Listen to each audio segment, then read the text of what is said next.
Bom dia a todos. Vamos nos colocar em pé. Como Ministério de Música e como igreja, queremos desejar a vocês um feliz Dia dos Pais. Quantos pais nós temos aqui hoje? Levante sua mão, por favor. A Bíblia fala que nós devemos honrar nossos pais e mães como filhos. Se você quer viver bastante, se você quer ter dias prolongados nessa terra, que você aprenda a honrar e amar e dar valor ao seu pai e sua mãe que estão pertinho de você. 2 Coríntios, capítulo 3, 18, diz assim: mas todos nós, com o rosto descoberto, refletindo a imagem do Senhor, somos transformados de glória em glória na mesma imagem, como pelo Espírito do Senhor. Eu sei que a maior alegria de um pai, de uma mãe também, é quando alguém olha para o seu filho, para a sua filha e diz que ele é a sua carinha, né? E há uma certa disputa, assim, né? Ai, com quem que parece mais? E a mãe ou o pai fica feliz quando alguém diz que ele parece com você. E da mesma forma, Deus, eu creio que Deus se alegra quando Ele olha lá do céu e quando alguém diz para você: você é cristão, né? Você serve a Deus. Quando você consegue refletir a imagem de Deus Pai na sua vida. A primeira canção que nós vamos cantar fala justamente isso: que minha vida cante a Ti. E às vezes, uma vida que canta a Deus não necessariamente é uma pessoa que fica falando. Eu já trabalhei com pessoas que eram cristãs, mas que ao invés de honrar a Deus e atrair pessoas a Deus pelo seu testemunho, elas acabavam afastando pelo seu jeito de ser. O que é uma vida que canta a Deus? É quando a pessoa olha para você e simplesmente ela vê Deus. No seu jeito de vestir, no seu jeito de agir, no seu jeito de amar, no seu jeito de se comportar com as pessoas. E que nessa manhã você pense sobre isso. Hoje é dia dos pais, nós devemos honrar nossos pais, nossas mães, mas nós devemos honrar a Deus, né?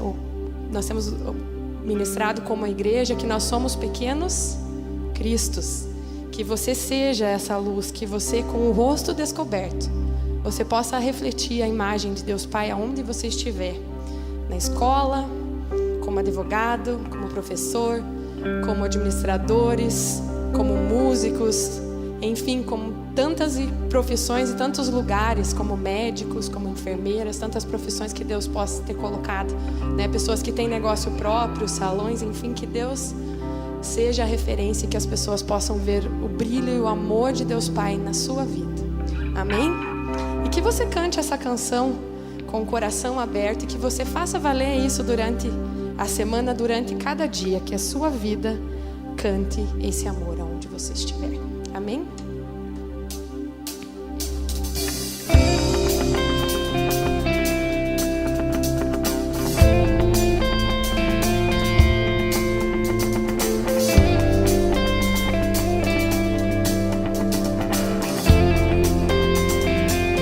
Se eu erguer minhas mãos sem meu coração, se eu cantar sem viver, sem valor será. E tudo que eu fizer, e tudo que eu falar, seja para adorar e te fazer sorrir. Que minha vida cante a Ti. Que minha vida cante a Ti. Eu quero demonstrar Tua vida em mim e te fazer sorrir. Que minha vida cante a Ti.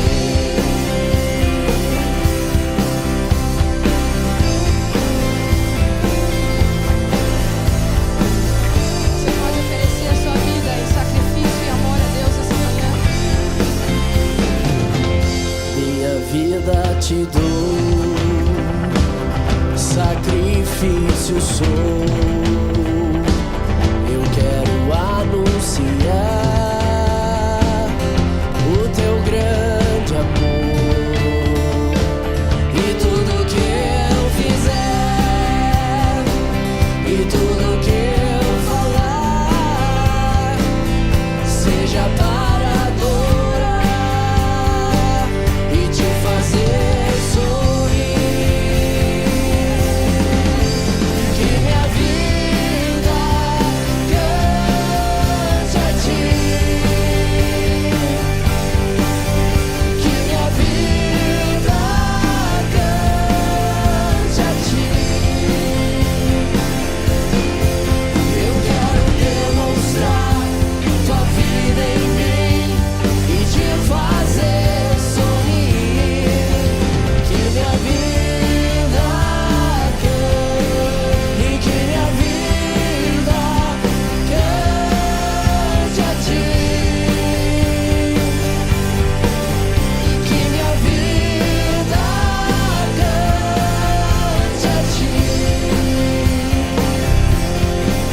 ti. Todos os dias da semana. Aleluia, aleluia, que minha vida cante a ti.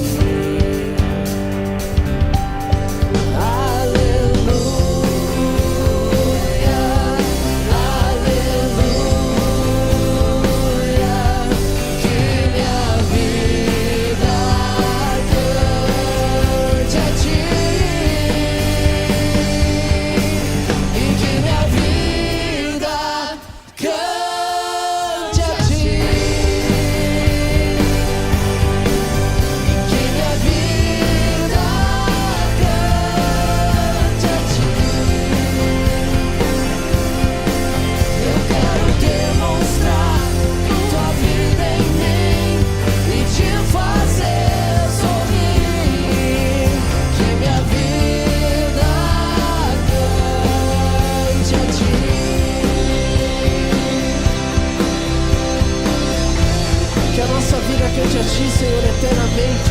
Todos os dias das nossas vidas sejam dedicados, Deus, entregues ao Senhor.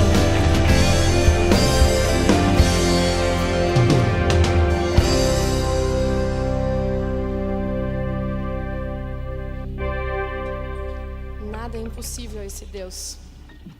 Seja o que for que você está vivendo nessa hora, qual for as circunstâncias, independente disso, Deus permite que você exercite a sua fé, que você exerça a sua fé, que você descubra o Deus de amor que Ele é, a grandeza desse Deus. Próxima canção que nós vamos cantar fala que nada é impossível. E o nosso Pai de amor desafia você e a mim a andarmos pela fé. Eu sei que está um pouquinho frio, mas que o amor de Deus, que a presença dEle aqueça o seu coração. E não fique limitado à cadeira. Hoje é o culto de Dia dos Pais, como eu falei, expresse seu amor, sua gratidão a Deus pelo grande Pai de amor e por aquilo que Ele é na nossa vida e que Ele faz através de nós. Amém?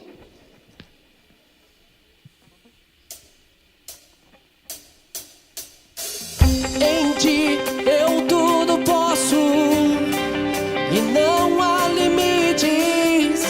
Minha força está em ti e nada é impossível.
Jesus.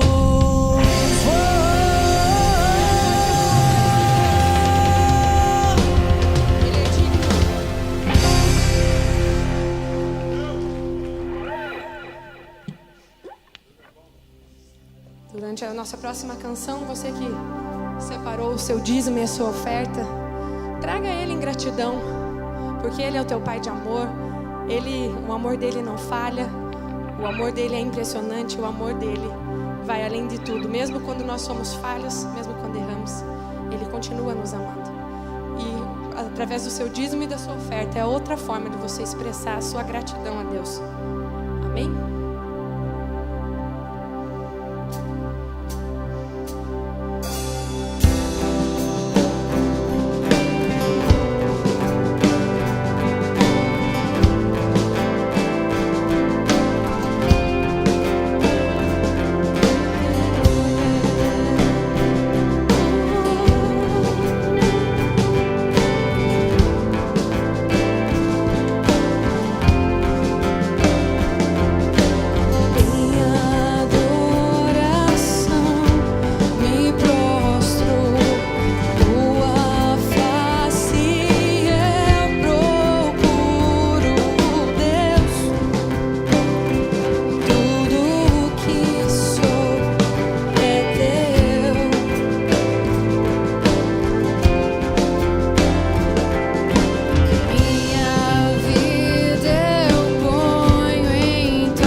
tuas mãos. Recaio em tua graça. Recaio de novo em tuas mãos. E se eu passar pelo vale, acharei conforto em teu amor, pois eu sei que és aquele que me guarda,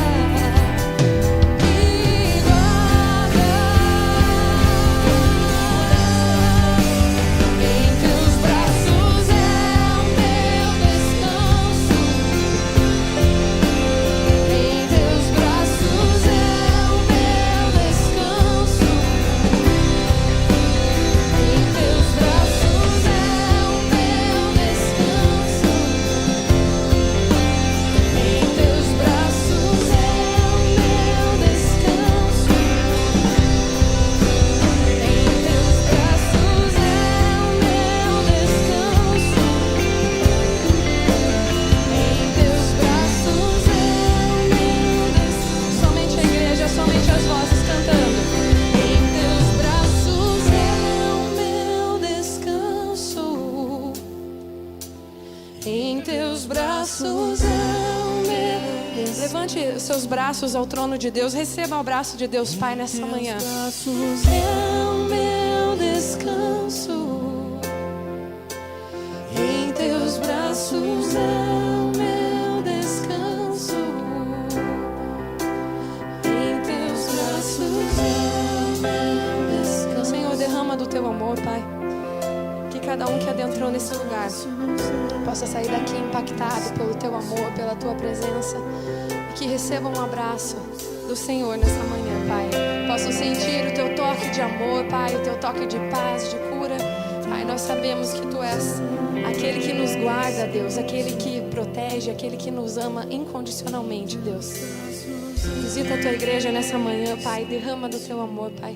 Que cada um possa sair daqui impactado, Senhor, pela tua presença e pelo teu amor.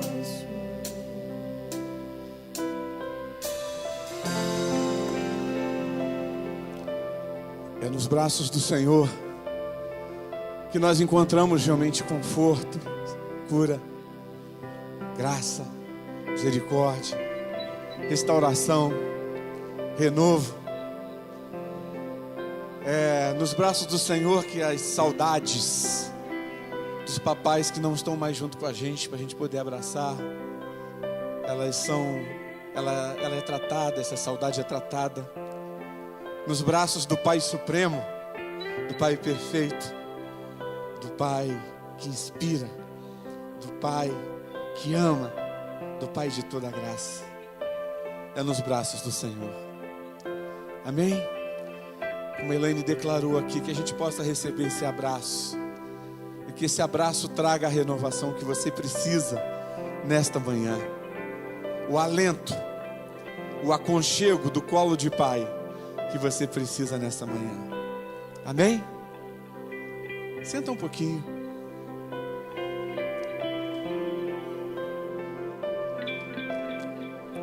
Nós vamos,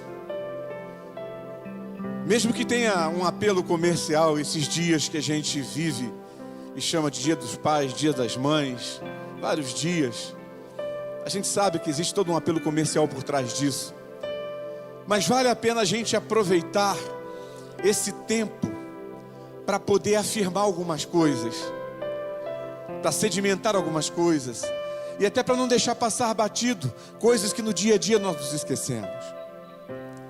A Elaine falou aqui no começo sobre o que a palavra de Deus nos ensina, no sentido de honrar pai e mãe. Honrar é um desafio, porque o ser humano às vezes é tão egoísta que a gente às vezes tem dificuldade de olhar para o outro com honra, mesmo sendo pai e sendo mãe. Mas esse é o desafio que Deus tem dado para nós. É dessa forma que funciona, porque na verdade esse é o primeiro mandamento com promessa, diz a palavra de Deus. E a gente precisa praticar. Mas nós vamos nesse momento agora ter um tempo de oração pelos pais. pais, a paternidade, se alguém consegue olhar para a paternidade como sendo algo não tão importante, uma mera ação coadjuvante em relação à maternidade, essa pessoa está extremamente equivocada. O pai que pensa assim é muito irresponsável, não entendeu o que é paternidade. Porque na verdade, tanto a paternidade quanto a maternidade envolve a autodoação da própria vida. Deus é pai e é mãe. E o que Ele fez ao nos amar, seus filhos? Se entregou na cruz. Mãe que é mãe, morre pelos filhos. Pai que é pai, morre pelos filhos. E pai que não morre pelos filhos é pai que não entendeu a paternidade. Mas eu quero nesta manhã não ficar puxando a orelha de ninguém a respeito disso, nem a minha própria. Mas eu quero celebrar com vocês essa honra e esse privilégio que Deus nos deu da paternidade. É um privilégio, ainda que seja um grande desafio, porque não é fácil você ter o ensino certo na hora certa para depositar no coração dos filhos. Não é fácil você ser exemplo, até mesmo na forma como você lida com os seus erros, não só com os acertos, porque nós erramos. Não é fácil ensinar os nossos filhos dessa forma, porque aí envolve atitude humilde de pedir perdão, de reconhecer, de voltar atrás, não é verdade? E fazer isso diante de um filho. E a minha autoridade? A tua autoridade só é potencializada quando você consegue humildemente tratar essas coisas com seus filhos. É um desafio. É um desafio. Porque ser exemplo e inspiração é um grande desafio. Porque todos nós aqui, pais, nos conhecemos e sabemos das nossas limitações, sabemos das nossas fragilidades, sabemos dos demônios com os quais lutamos todos os dias. Não é verdade? Você sabe disso, pai? Cadê os pais que estão aqui? Sabem disso ou não? Mas ainda assim, Deus nos dá o privilégio, sabendo quem nós somos, de ser inspiração para essas criaturas maravilhosas que Ele colocou na nossa vida, que são os nossos filhos. São bênçãos de Deus. Não existe filho problemático, não existe filho problema, não existe filho encrenca. Existe filho com as suas características próprias, que vão acertar e errar nas suas escolhas no seu dia a dia, e que precisam de um pai para abraçá-lo e dizer: filho, filha, não é esse o caminho. Que precisam de um pai para que esses filhos possam olhar e falar: puxa, fiz uma escolha, mas acho que meu pai não iria nessa direção. Eu acho que eu vou alinhar a minha escolha à direção dele. E assim, a paternidade, o privilégio e a riqueza da paternidade vai se consolidando. Erramos muito, pais, não erramos? Às vezes endurecemos na hora errada, amolecemos na hora errada, não é verdade? A gente erra. Mas por trás de tudo isso existe uma coisa que dá sentido à nossa missão de ser pai: amor. Amor. E se você precisa, pai, se nós precisamos todos os dias reprogramar a nossa paternidade, a gente tem alguém que é o foco disso, e é a forma master de uma paternidade perfeita. É o nosso Deus. Nele a gente pode reprogramar nossa paternidade e alinhar para que a nossa paternidade seja aperfeiçoada a cada dia. Amém? Parabéns, pais. Cadê os pais? Fiquem em pé, por gentileza. Todos os pais aqui presentes.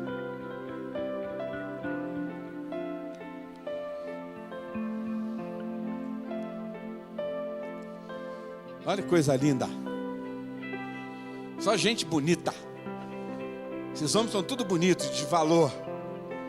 Tem biso aqui, né? Tem vô aqui. Biso é pai 3 vezes, né, seu Romeu? Né? E avô é pai 2 vezes. Eu ainda chego lá, né, Sara? Né, João? Ainda chego lá. Minha próxima missão é ser vô. Quero experimentar esse negócio. Parece que é tão bom. Todo mundo fala tão bem desse negócio. Mas por enquanto sou pai. E como pai, que sou junto com vocês, que Deus nos ajude na nossa missão. Louvem a Deus todos os dias por essa graça que Deus lhes deu. Os seus filhos são herança do Senhor, preciosidades. E é um ato de confiança de Deus quando Deus os confiou a você. Nós vamos orar agora. Vou pedir para o João Pedro vir aqui, por favor, e fazer essa oração por nós pais. Um filho orando pelos pais. Se os filhos que estão aqui presentes puderem ficar pertinho do seu pai, que está aí, se tiver essa condição de fazer isso, faz isso, abraça ele. Momento precioso. Se tem aquela questão de pai, de filho que já é pai, junta o pai, o vô, vai junto lá também, fica pertinho, todo mundo. Abraça o seu pai. E nós vamos concordar juntos nessa oração. Aqueles que o papai não está aqui para ser abraçado, lembrem dele. Lembrem das coisas positivas. Lembra do que ele representa para você no teu coração. E se alegre. Ou adota um pai aí. Você que está sozinho, adota um pai. Se estiver sozinho. Viu? Nós vamos orar pedindo a bênção de Deus. Senhor Deus, obrigado por mais um dia de vida. Obrigado pela vida dos nossos pais. Obrigado por essa bênção. Obrigado porque o Senhor colocou eles nas nossas vidas. Que o Senhor possa estar capacitando eles, dando força para eles, sabedoria. Não é fácil ser pai. Eu digo por mim, pelo meu pai, na verdade, né? Ser pai do João Pedro não é fácil. E eu sei imagino quanto deve ser difícil, né? Ensinar uma pessoa, a pessoa tem a sua liberdade de decisão. Você pode falar o que é certo, tentar demonstrar, viver, mas a pessoa vai escolher os seus caminhos, infelizmente. E deve ser difícil, você sofre por aquela criança, que é o seu filho. Então, que o Senhor possa estar dando força, pais, capacitando os pais, Senhor, em nome de Jesus. Porque essa missão é muito difícil. E que os pais possam estar seguindo o maior exemplo, que é o Senhor, né? E abençoa todas as nossas vidas, Senhor. Abençoa as mães e pais também que existem, Senhor, que fazem esse papel. Em nome de Jesus, Senhor, consola o coração de todos os que os pais já não estão por perto, Senhor. Que o Senhor coloca outros pais aqui na terra sempre, Senhor, para cuidar dessas pessoas, que eu sei que o Senhor pensa em tudo. Muito obrigado, Pai, por o Senhor não nos deixar sozinhos, Pai. Em nome de Jesus, amém.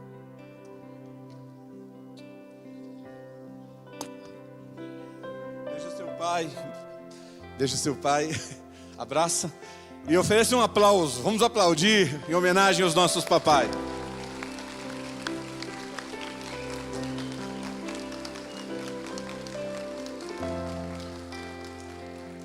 Os irmãos podem se assentar.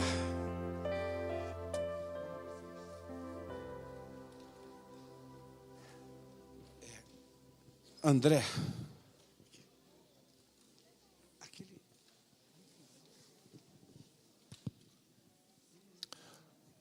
Bom dia. Quero trazer uma notícia, na verdade, né, conversar com vocês sobre a nossa escola. Essa semana nós concluímos a parte dos vidros, das janelas, do forro, a parte elétrica que faltava está finalizada também, né? Então, quando a gente começou a obra, nosso objetivo era entregar 2 salas, mas nós conseguimos, com a graça de Deus, entregar as 5 já. O que falta para que a gente conclua? Falta pintura, fazer a calçadinha na frente para as crianças poderem ter acesso, e a cobertura que a gente quer fazer ali nas portas, para que em dia de chuva as crianças consigam se locomover sem nenhum tipo de problema. A notícia boa é que nós já temos o recurso para isso, nós já conseguimos. E a notícia melhor é que o recurso está com vocês. Só falta vocês trazerem para que a gente possa concluir. Gente, brincadeira à parte, a gente vai começar uma campanha a partir de hoje, desse domingo, para essa última etapa. É uma etapa que não vai ter um custo muito alto, mas os recursos que nós tínhamos para a construção da escola, eles já acabaram. Então a gente precisa da contribuição dos irmãos.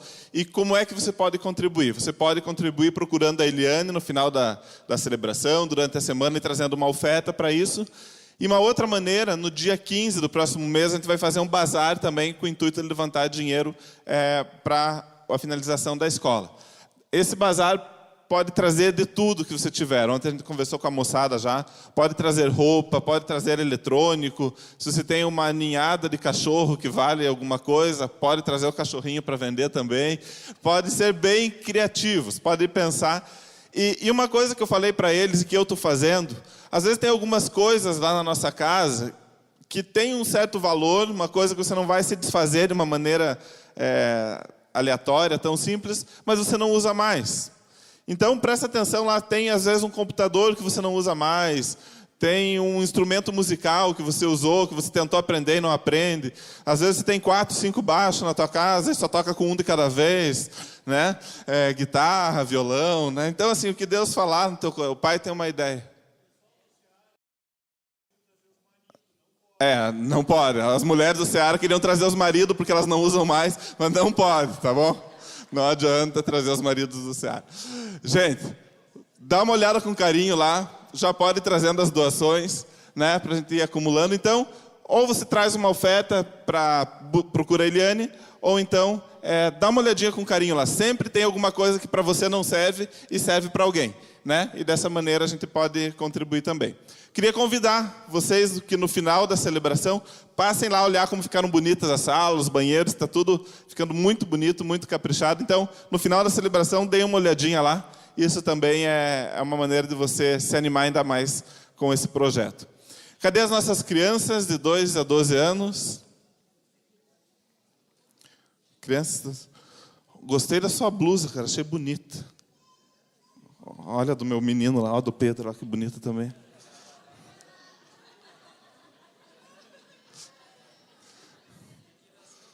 Bom gosto, isso aí.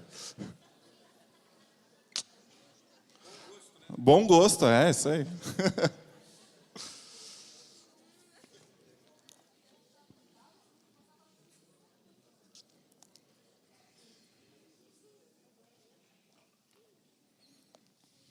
Vamos orar mais uma vez, criançada? Pai, nós te louvamos mais uma vez por esse domingo, Dia dos Pais. Muito obrigado por esse privilégio que o Senhor nos dá. Muito obrigado pelas nossas crianças, pelas bênçãos que eles são, ó Pai. Obrigado pelos professores que também vão estar à frente hoje. Usa a vida deles. Fala conosco, Pai.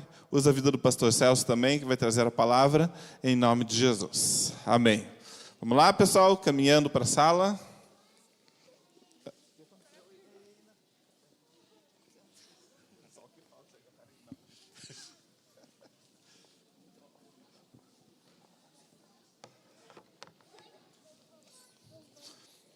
O André está me deixando em situação difícil, gente.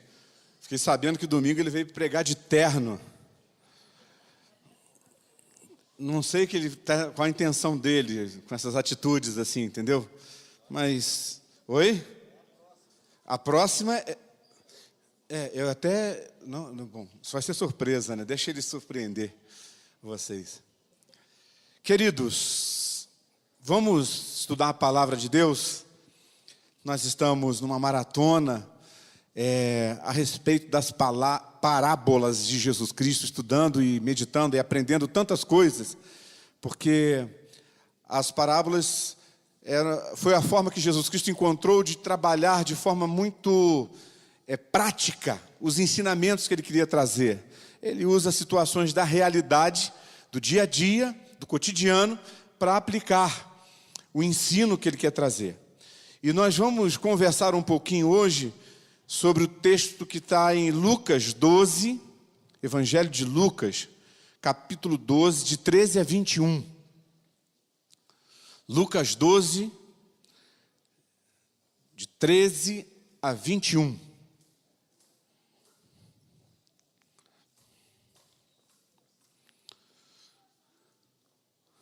Diz assim o texto: alguém da multidão, Jesus estava cercado de uma multidão, como sempre, operando milagres, as pessoas o seguiam por várias motivações diferentes, e aqui acontece esse fato. Diz assim: alguém da multidão lhe disse: mestre, dize ao meu irmão que divida a herança comigo. E respondeu Jesus: homem, quem me designou juiz ou árbitro entre vocês? Então lhes disse: cuidado, fique de sobreaviso contra todo tipo de ganância. A vida de um homem não consiste na quantidade dos seus bens. Então lhes contou esta parábola: a terra de um certo homem rico produziu muito bem. Ele pensou consigo mesmo: o que vou fazer? Não tenho onde armazenar minha colheita. Então disse: já sei o que vou fazer. Vou derrubar os meus celeiros e construir outros maiores. E ali guardarei toda a minha safra e todos os meus bens. E direi a mim mesmo: você tem grande quantidade de bens armazenados para muitos anos. Descanse, coma, beba, alegre-se. Contudo, Deus lhe disse: insensato, esta mesma noite a sua vida lhe será exigida. Então, quem ficará com o que você preparou? Assim acontece com quem guarda para si riquezas, mas não é rico para com Deus. Até aí. Quando você faz um inventário, não sei se já teve essa curiosidade de fazer isso, a respeito de versículos que falam sobre determinados temas na Bíblia, você vai encontrar algumas surpresas. Por exemplo, há cerca de 215 versículos na Bíblia que falam sobre fé. Sabia disso? Que fala de fé. Você acha que a fé é uma coisa importante para a vida cristã? Sim. Então tem 215 versículos. É só pesquisar que você vai achar. Por exemplo, salvação. Você acha que é um tema importante para se encontrar na Bíblia? Sim. Se você pesquisar, você vai encontrar lá cerca de 218 versículos falando sobre salvação. E dinheiro e bens, você acha que é uma coisa importante? É também.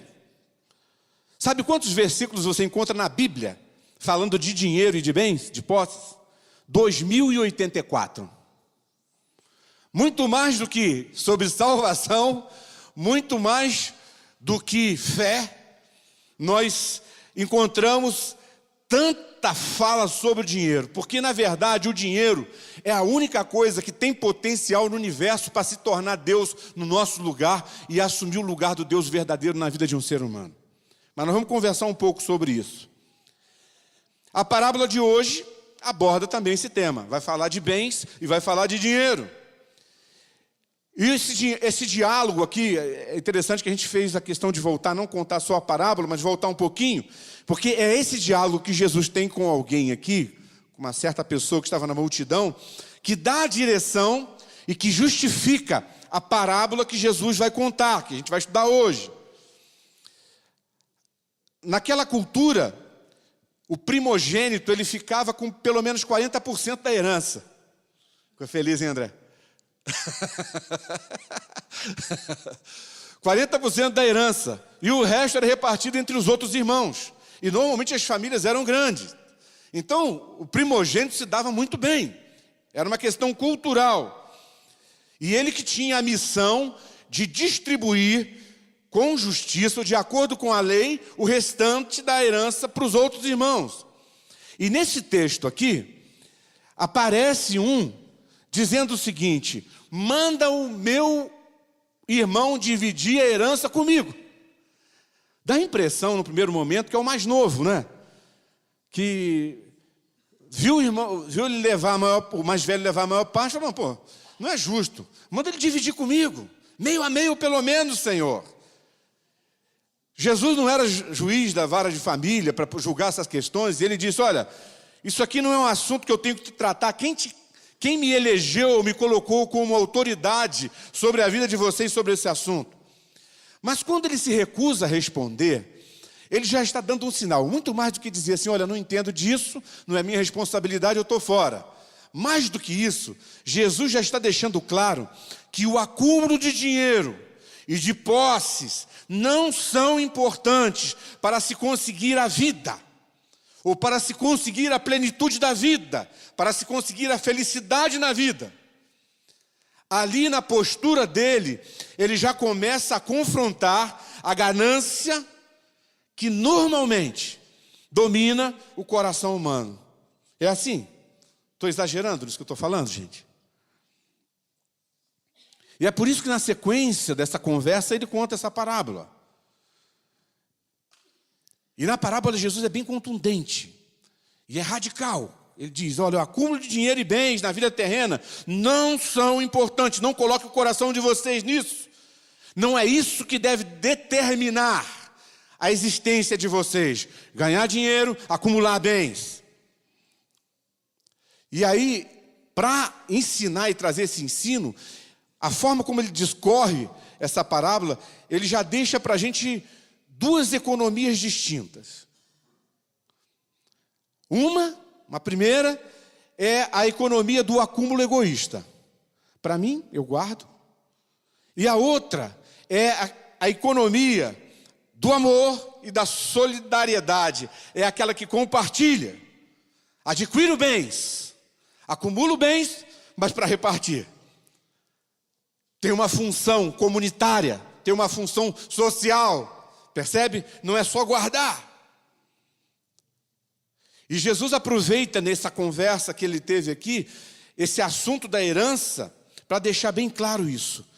Um ensino correto sobre bens materiais e, ao mesmo tempo, confrontar no coração, principalmente dos seus ouvintes ali, estavam os fariseus, os autores da lei, a avareza que tomava conta do coração deles. E Jesus diz, olha, cuidado, para que você não seja e não se torne um avarento, que ama o dinheiro, que guarda para si.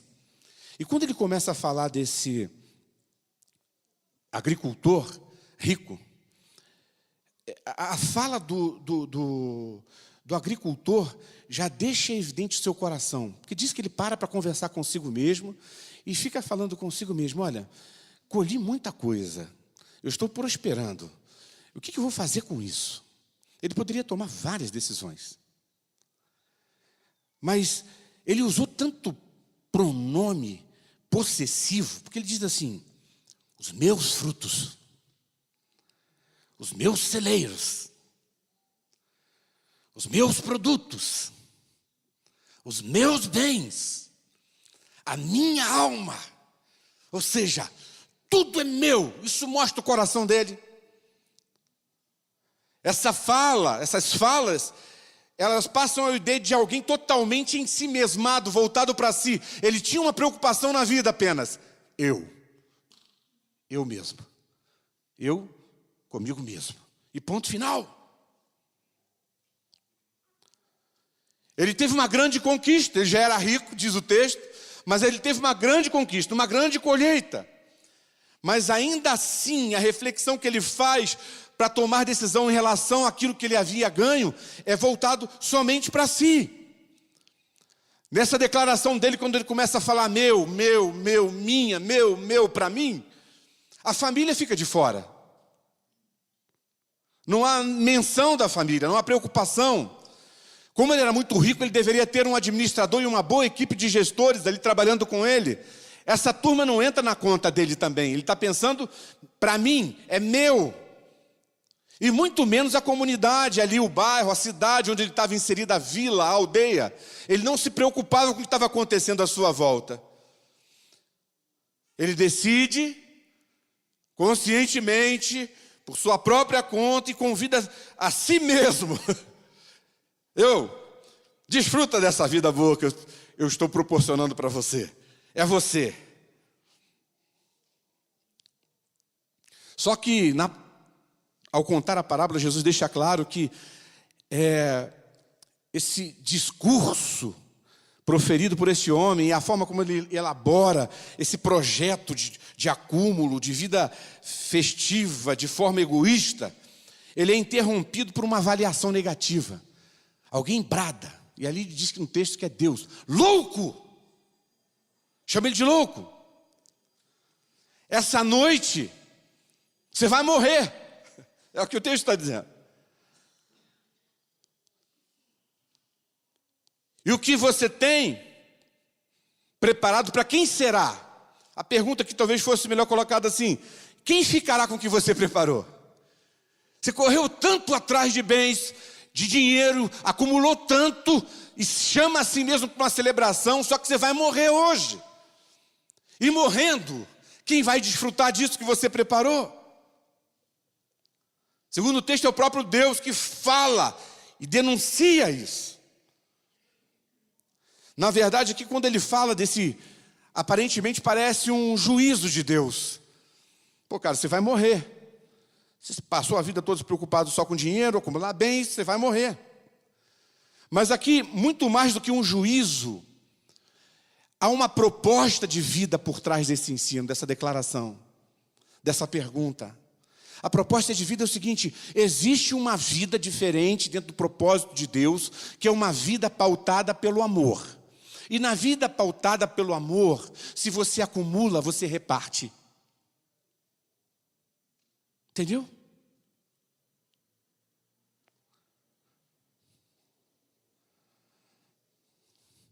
E Jesus chega no verso 21, no final da parábola, ele diz assim, dizendo que isso acontece.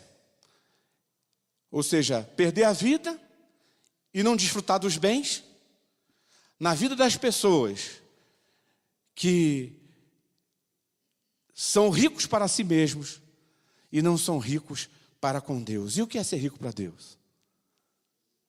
É fazer a vontade de Deus e principalmente praticando o mandamento de amar a Deus e amar o próximo. Até aí, está claro? O que Jesus começa a questionar, não é errado você trabalhar e acumular e ganhar dinheiro. Jesus não está denunciando isso, não é errado, não é pecado você ter bens, ele não está dizendo que é pecado.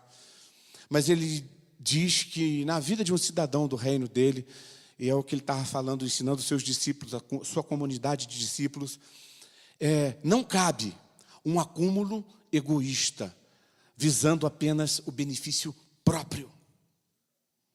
Porque quando nós pensamos somente em nós mesmos, não há espaço para outras pessoas. E como que vamos praticar então o mandamento de amar o próximo? Como que vamos viver comunhão se eu não penso em você? Se você não pensa em mim? E Jesus insiste em dizer que a ideia de sentido, de dignidade, de sucesso na vida, não consiste em acumular bens e fortunas, mas o sucesso e o sentido da vida é ser um filho, uma filha de Deus, que pratica o mandamento de amar o próximo e de amar a Deus. Amém?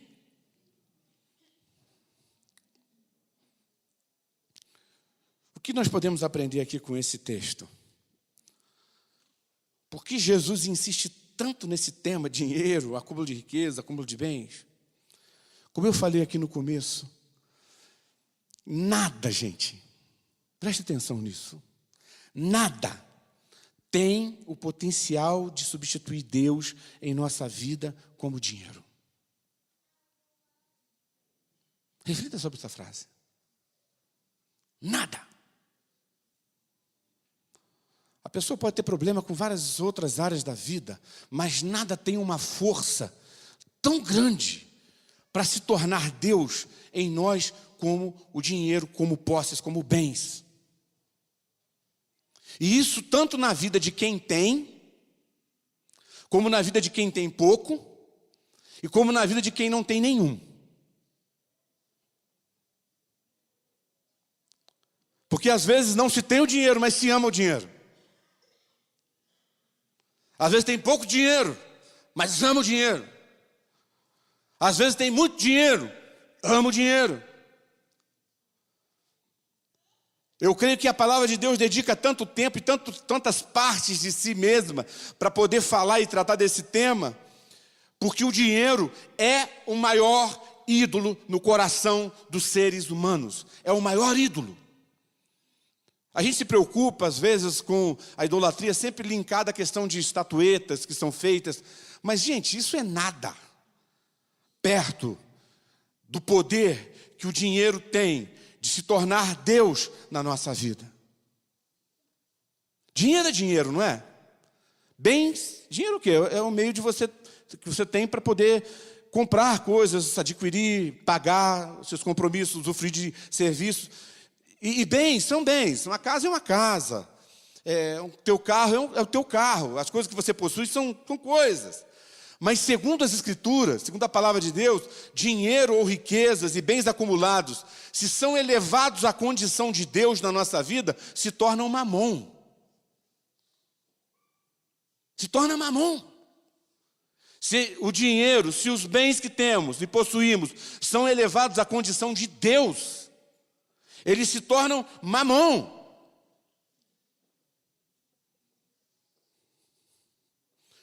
Se o dinheiro é seu senhor, a quem você serve? Ao dinheiro. E se é assim, sabe aquela conta gorda que você tem lá na Caixa Econômica, né? Administrada pelo Jorginho, nosso gerente? Sabe aquela conta gorda, rechonchuda que você tem lá? Se o dinheiro for o teu senhor, o que você tem lá não é dinheiro, você tem lá mamon. Sabe essa carteira gorda que você está aí, que não cabe nem de jeito no bolso, tem que tirar assim para sentar, porque está abarrotada de dinheiro aí, sua carteira? Se o dinheiro é teu senhor, isso que está aí dentro não é dinheiro, é mamon. É Deus, é um Deus, é um ídolo, na verdade. Se os nossos bens configuram um senhor na vida, se nós vivemos para tê-los, para acumular o máximo possível, de forma egoísta, sem se preocupar com o mandamento de Deus, que é propósito da vida do cristão, que é amar ao próximo, os nossos bens viraram Deus. E se viraram Deus, se tornaram mamon na nossa vida. Não é sério isso, gente? Esse é um ensino que a gente extrai do âmago dessa parábola. Aí você pode perguntar, tá, como que eu faço então para saber se os meus bens ou o meu dinheiro se tornaram Deus na minha vida? Como saber se eu sou escravo do dinheiro dos meus bens? Isso aqui eu aprendi com alguém. E aí vou repartir com vocês o que eu aprendi. Sabe quando você sabe que o dinheiro é Deus na sua vida? Quando você perde os limites do que é justo e do que é legítimo ao lidar com o dinheiro. Eu já falei aqui, Jesus adverte sobre a ganância, ele fala aqui. Quando o irmão vai falar, olha, manda o meu irmão dividir comigo a herança. O que era justo pela lei? Que o mais velho ficasse com 40%. É justo, está na lei, está estabelecido. Socialmente aceitável, a cultura vivia com isso, mas a ganância fez com que alguém crescesse os olhos e falasse, não, eu quero a metade. Eu não quero um pedacinho, eu quero a metade desse negócio. Quando a gente perde o limite do que é justo e do que é legítimo, você pode ficar preocupado que o dinheiro está se tornando Senhor na sua vida. Quer uma outra dica sobre quando o dinheiro se torna Deus? É quando você pratica o ilícito para ganhar dinheiro. Quando você aceita corrupção, aceita suborno para poder se dar bem e conseguir fechar um negócio. Entendeu? Quando você molha a mão de alguém para poder ter lucro. Isso que nós estamos vendo no Brasil. A nudez da política brasileira. Quando você entra nessa vibe, significa que de alguma forma o dinheiro está se tornando Deus na tua vida. Quando você está disposto a viver conflitos relacionais por causa do dinheiro, você briga com o pai, com a mãe, com o irmão, com todo mundo que tem direito por causa de dinheiro, de bens, significa que quem manda na tua vida é o dinheiro. Ah, mas estou sendo injustiçado. Isso aí não é problema, recorra àquilo que tem que ser. Mas se gera inimizade e quebra de relacionamento, significa que o dinheiro tem primazia sobre os seus relacionamentos. Que é uma outra dica de quando o dinheiro está dominando a nossa vida, é quando nós cedemos com facilidade à sedução das coisas. Tem um sociólogo chamado, já citei ele algumas vezes aqui, Bauman, vale a pena ler os livros dele. Numa sociedade de consumo, ele diz, nós precisamos consumir para sentir. Quando nós precisamos de coisas que o dinheiro pode comprar para se sentir feliz, para sentir alegria interior, é sinal de que o dinheiro mudou de status na nossa vida. Ele deixou de ser um meio, deixou de ser servo e se tornou Senhor. Se eu só sou feliz se eu conseguir consumir e ter coisas, significa que quem está mandando é o dinheiro. E tem várias outras dicas aqui, que você percebe quando o dinheiro é senhor ou não é. Quando, por exemplo, você avalia as pessoas pelas posses. Não enxerga caráter, não enxerga valor, só o dinheiro e bens. Aí eu me associo a essas pessoas.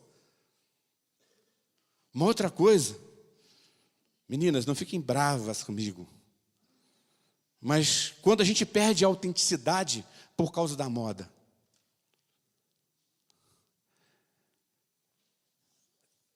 Você faz somente o que o mercado diz para você fazer.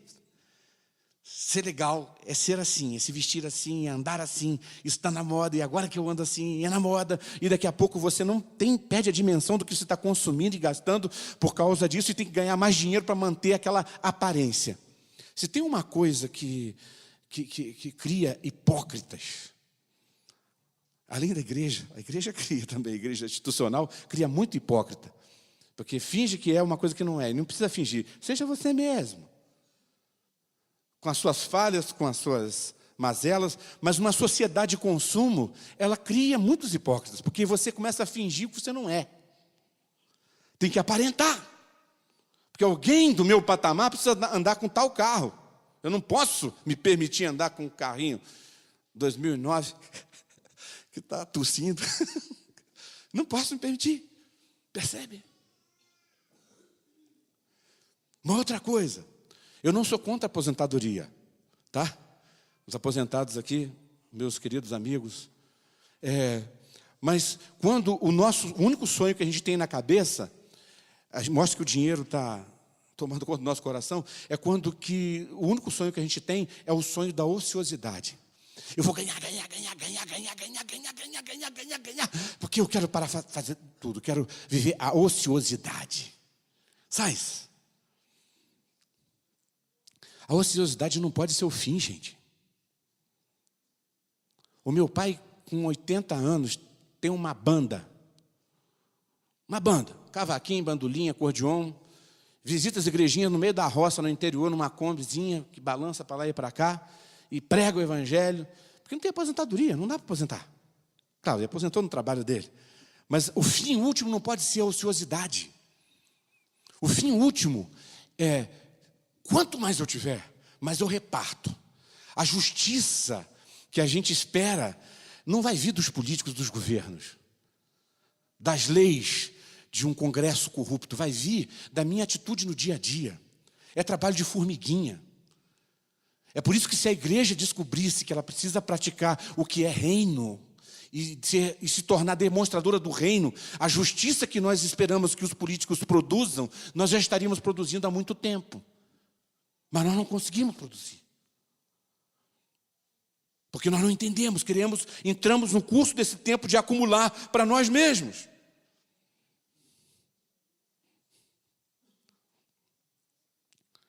Uma outra forma como você saber se o dinheiro é senhor da sua vida ou não, é quando você começa a se considerar onipotente.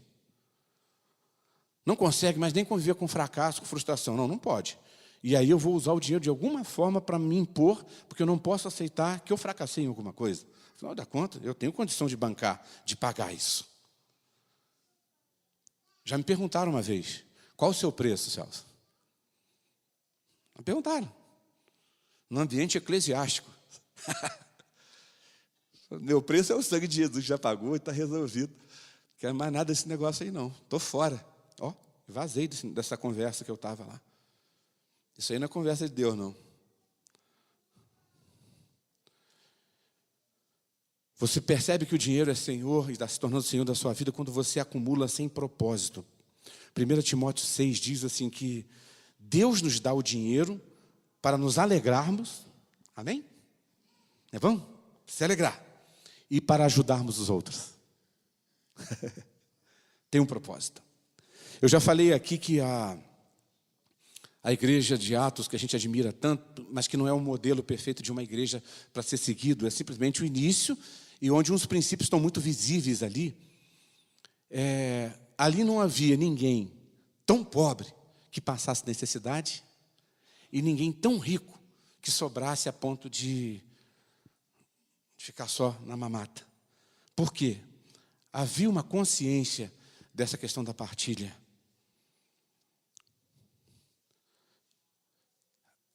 E por último aqui, você percebe que o dinheiro está se tornando o Senhor da tua vida quando você se torna avarento. Você guarda somente para si.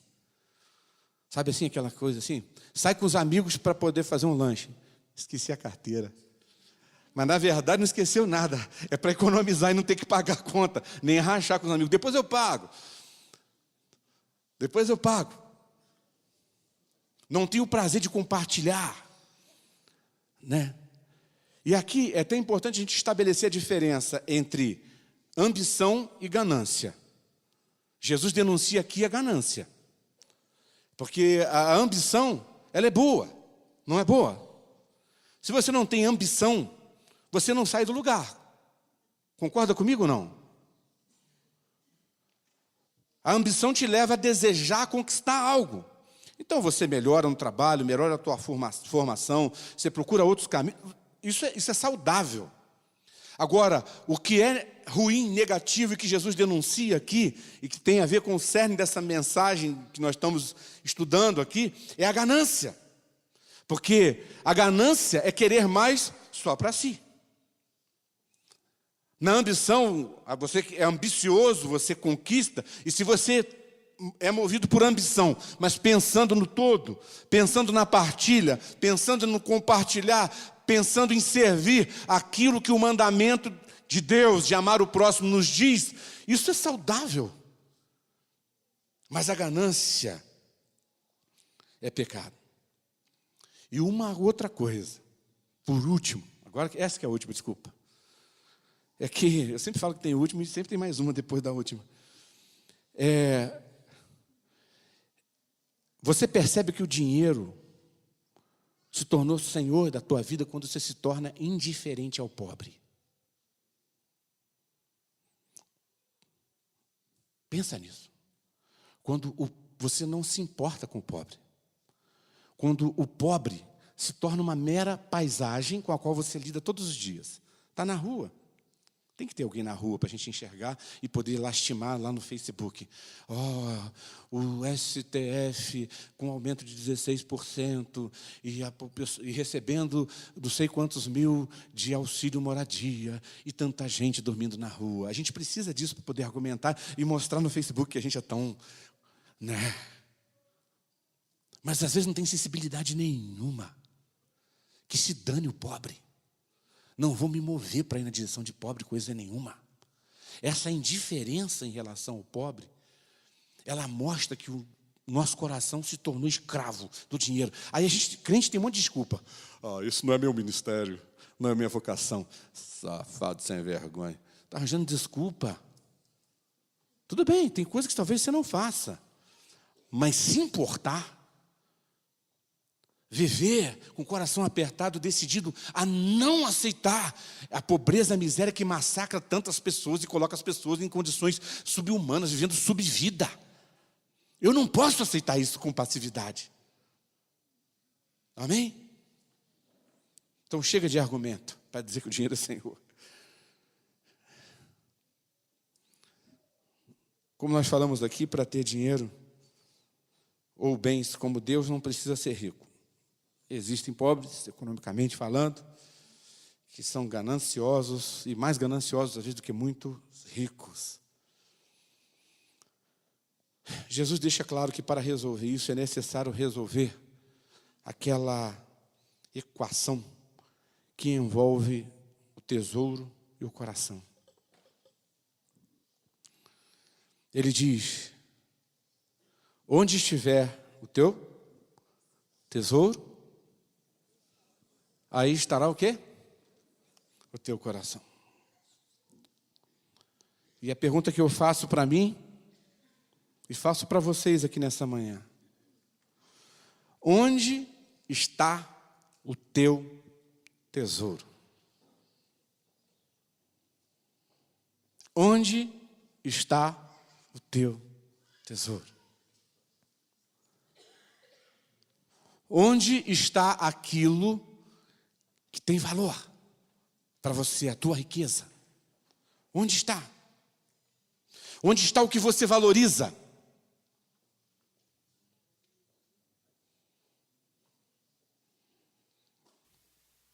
Mais uma pergunta: onde está o teu Deus?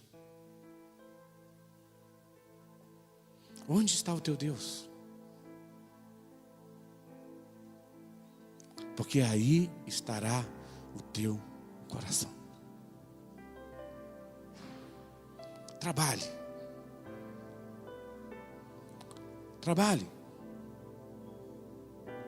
Progrida na vida. Busque novos caminhos, novos rumos. Ouse.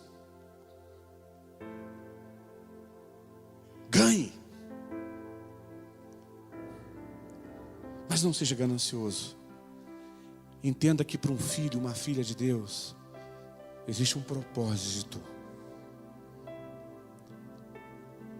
Porque aquilo que você acumula precisa se derramar sobre tantos à sua volta, sem prejuízo da sua família. E às vezes até no sacrifício também, se Deus também te conduzir dessa forma. Mas deve se derramar sobre a vida daqueles que estão à sua volta, para gerar transformação. O cuidado de Deus sobre a vida de muitas pessoas à nossa volta está aguardando a nossa decisão de dizer: sim, Senhor, eu estou aqui para abençoar essa pessoa. Muito mais do que dizer: vou orar por você, tá, querida? Vou orar por você, tá, querido? Ore. Mas reparta. Compartilhe. Doe. Doe. Isso sinaliza o nosso coração. O nosso apego aqui a esse tempo, a essas coisas, é um apego perigoso, porque é um apego a coisas passageiras. Nós somos assim muito facilmente seduzidos pelas propostas desse mundo. As propostas de sucesso. Mas se o teu valor é o teu Deus, se o teu valor é o teu Deus, põe o teu coração no teu Deus. Um coração com uma caminhada assim ambiciosa, conquiste, não tem problema. Mas partilhe. Partilhe. Feche os seus olhos, vamos orar.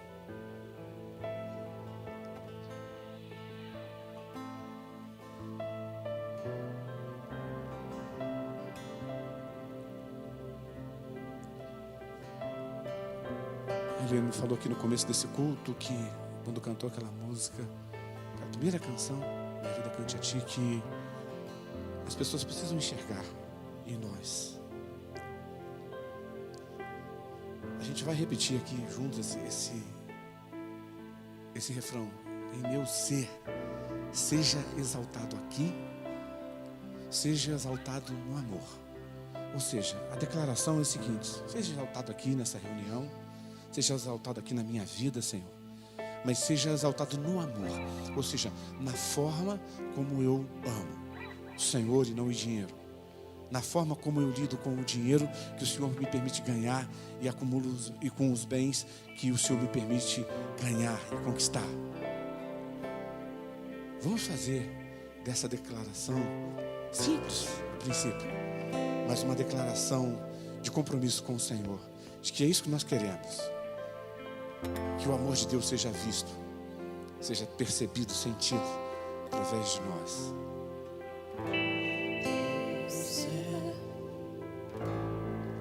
Ser exaltado aqui, Isso. Declara isso. ser exaltado no amor, ser exaltado. Mais uma vez. Meu ser exaltado aqui, ser exaltado no amor, ser exaltado.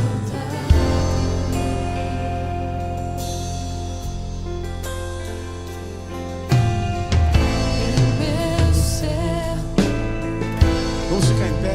ser exaltado aqui, ser exaltado no amor, ser exaltado. Canta forte, igreja. Meu ser exaltado aqui, ser exaltado no amor, ser exaltado. Que Deus seja exaltado na forma como eu amo. Meu ser exaltado aqui, ser exaltado no amor, ser exaltado. Senhor, assim nós oramos nesta manhã. O desejo do nosso coração é que o Senhor seja exaltado, o Teu nome seja engrandecido, e o Senhor tenha o reconhecimento do qual o Senhor é digno. Mas nós queremos ser canais disso. Queremos ser canais na forma como nós amamos o Senhor, nos comprometemos com a Tua vontade, com a Tua verdade, na forma como nós amamos o nosso próximo, a ponto de que o que somos e temos não seja algo mantido, movido por ganância, mas sim cuidado com o amor, para que se derrame sobre a vida dos outros, para que abençoe o mundo à nossa volta, as pessoas à nossa volta. Nós nos entregamos a Ti. Nós reconhecemos às vezes nossas limitações para viver essa prática, porque às vezes escorregamos realmente na direção do egoísmo e pensamos somente em nós mesmos, no nosso futuro, e aí a gente ouve do Senhor e não presta atenção. Louco! Essa noite perderão a tua alma. Nós não queremos ser surpreendidos dessa forma, Senhor, porque mesmo se a nossa alma for pedida, que a gente possa estar em paz por ter vivido de acordo com a tua vontade. Ó Deus, nós nos entregamos a Ti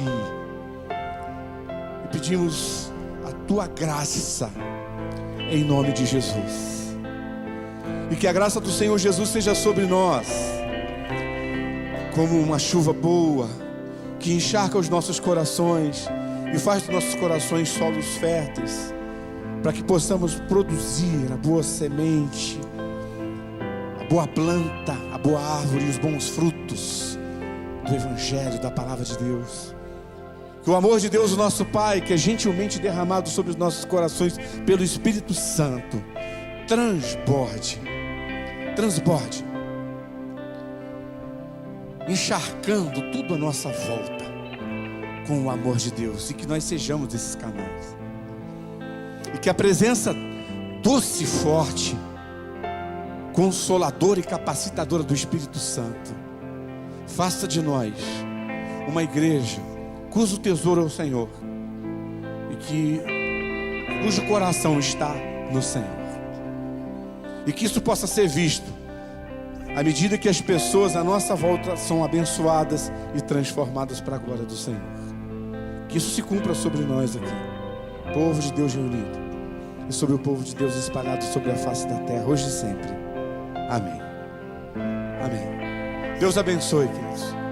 Uma boa semana. Feliz Dia dos Pais. Que Deus nos conduza para uma semana abençoada na presença dele.